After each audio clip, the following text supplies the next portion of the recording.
অন্যতম একটা পথ। আপনারা এই যে একই জায়গায় ছোট একটা হল রুমে সবাই একত্রিত হয়েছে, সাহিত্যের কাছে সরাসরি প্রশ্ন করার সুযোগ পাবে, ইলম অর্জন করার যে সুযোগটা পাবে, এটা কিন্তু যারা এই দাওয়া সেন্টারের সাথে সম্পৃক্ত না তারা কিন্তু এটা বুঝবে না এবং তারা এই ইলম থেকে বঞ্চিত হয়। আমাদের দেশে পরিবর্তনের মাঝে সবচেয়ে বড় যে ভূমিকা যেটা রাখতেছে সেটা হলো সৌদি আরবের এই ইসলামিক দাওয়া সেন্টারগুলি। এই ইসলামিক দাওয়া সেন্টারের মাধ্যমে কিন্তু আমাদের দেশে সত্যের দাওয়াত সম্প্রসারিত হচ্ছে। মানুষ কোরআন হাদিস যে আমল করতে হবে, কোরআন হাদিস যে মানতে হবে, অন্তত এই থিওরিটা এই ইসলামিক দাওয়া সেন্টারের মাধ্যমে জানতে পেরেছে। তা না হলে আমাদের দেশের মানুষ সবাই মনে করে, অধিকাংশ মানুষই মনে করে মাযহাব মানা ফরজ। তারা কিন্তু ওইভাবে মানুষকে প্রস্তুত করার চেষ্টা করে। এই কারণে কোরআনে কি উল্লেখ আছে, হাদিসে কি উল্লেখ আছে, সেগুলি তারা ধারে না, মনে করে যে মাযহাবে যেটা আছে সেটাই মানাটা আবশ্যক। কিন্তু প্রকৃতপক্ষে বাস্তবতা হলো ভিন্ন। কোরআন এবং সহিহ হাদিসে কি আছে সেটা আমাদেরকে জানতে হবে এবং সেই অনুযায়ী আমাদের জীবনকে সাজাতে হবে। এমনকি চার ইমাম যাদেরকে নিয়ে আমরা গর্ববোধ করি, তারা কেউই বলেন নাই যে আপনারা আমার কথা, আমার লেখনী এটাকে অনুসরণ করেন। প্রত্যেকেই বলেছেন যে তোমরা কোরআন এবং হাদিসকে অনুসরণ করবে। ইমাম আবু হানিফা রাহিমাহুল্লাহ তিনি বলেছেন, ইদা সাহাল হাদিস ফাহুয়া মাযহাবি, যে আমার মাযহাব হলো, আমার মতাদর্শ হলো তো সেটাই যেটা সহিহ হাদিস দ্বারা সাব্যস্ত। সহিহ হাদিসে যদি কোনো আমল পাওয়া যায় সেটাই আমার মাযহাব, সেটাই আমার মত, আমার ব্যক্তিগত কোনো মতামত নেই।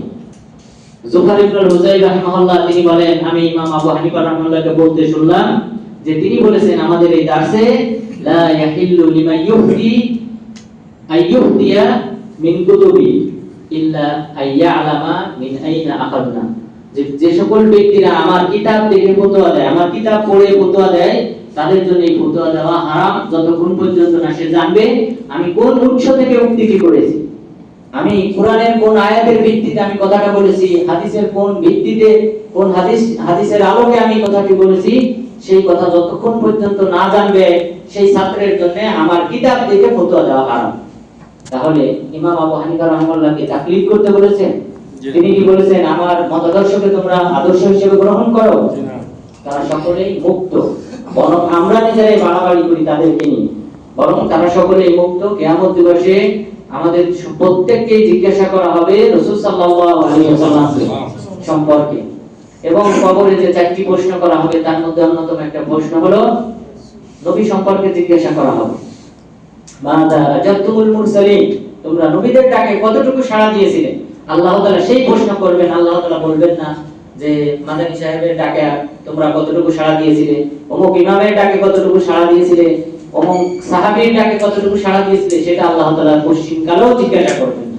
আল্লাহ তাআলা জিজ্ঞাসা করবেন এবং কবর থেকে সেই জিজ্ঞাসা শুরু হবে, সেটা হলো নবী সম্পর্কে জিজ্ঞাসা করা হবে। সুতরাং নবীর আদর্শকে ধারণ করতে হবে, যেমনটা ইমাম আবু হানিফা রাহিমাহুল্লাহ বলেছেন, পাশাপাশি অন্যান্য ইমামগণও একই কথা বলেছেন। ইমাম মালিক রাহিমাহুল্লাহ তিনি বলেছেন, ইন্নামা আনা বাশার উসিবু ওয়া উখতি, যে নিশ্চয়ই আমি হলাম একজন মানুষ, আমি কখনো ভালো কথা বলি, কখনো ভুল কথা বলি। সুতরাং তোমরা লক্ষ্য করা, ফানদুরু রাবিমা ওয়াফাকাল কিতাব ওয়াস সুন্নাহ ফাখুযু ওয়া মা লাম ইওয়াফিল কিতাব ওয়াস সুন্নাহ ফাতরুকু, তোমরা দেখবে আমার কোনো মন্তব্য থাকলে সেই মন্তব্যটা কোরআন হাদিস সম্মত কিনা, যদি কোরআন হাদিস সম্মত হয় গ্রহণ করবে, অন্যথায় তোমরা বর্জন করবে।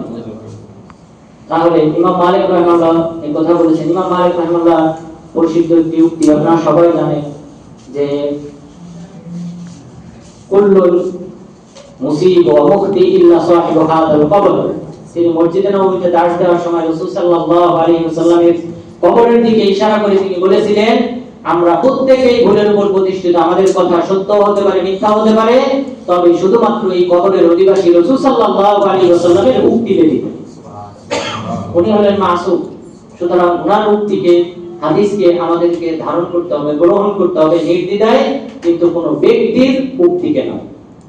পাশাপাশি এরপর ইমাম শাফি রাহিমাহুল্লাহ তিনিও একই কথা বলেছেন, যারা আমার কিতাব দেখে ফতোয়া দেয় তাদের উচিত না আমার কিতাব দেখে ফতোয়া দেওয়া, আমার কিতাবে যদি কোনো ভুল থাকে তাহলে তাদের উচিত রাসূল সাল্লাল্লাহু আলাইহি ওয়াসাল্লামের হাদিসকে ধারণ করা এবং আমার কিতাবে যা আমি লিপিবদ্ধ করেছি সেটাকে বর্জন করা।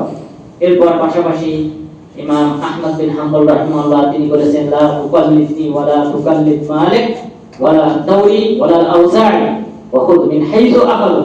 তুমি আমার তাকলিদ করবে না, পাশাপাশি ইমাম মালিকের তাকলিদ করবে না, ইমাম আউজাঈর তাকলিদ করবে না, ইসহাক বিন রাফাই তার তাকলিদ করবে না, বরং তুমি তারা যে সকল উৎস থেকে কোরআন আহকাম মাসালা গ্রহণ করেছে তুমি সেই উৎস গ্রহণ করো।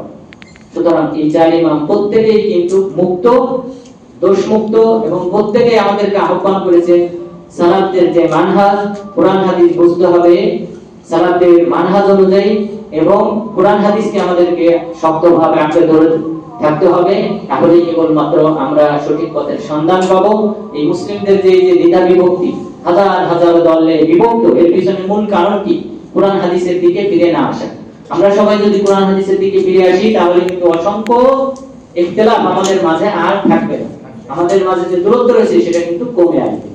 সুতরাং কোরআন হাদিসকে আঁকড়ে ধরার দিকে যে আহ্বানটা করা হয় ইসলামিক দাওয়া সেন্টার থেকে, আপনারা অবশ্যই এই ইসলামিক দাওয়া সেন্টার কেন্দ্রিক অবশ্যই জ্ঞান আহরণ করবেন, ইসলামিক দাওয়া সেন্টারের দিকে অন্যদেরকে আহ্বান করবেন। তাহলে আপনারা সরল সঠিক দিনের দাওয়াত পাবেন এবং দিনের উপর অটল থাকতে পারবেন, এবং এই দিনের উপর সরল সঠিক দিনের আহকাম জানার পর যতটুকু আমল করবেন ততটুকু আপনার কাজে লাগবে। যেহেতু আপনি জেনে শুনে বুঝে সঠিকটার উপর আমল করবেন, সুতরাং এটাতে আল্লাহ তাআলা আপনাকে বরকত দান করবেন।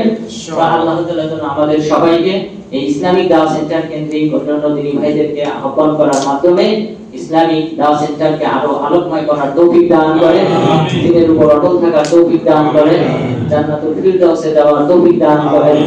আমিন। ওয়া সাল্লাল্লাহু আলা নবিয়িনা মুহাম্মদ ওয়া আলা আলিহি ওয়া সাহবিহি আজমাইন।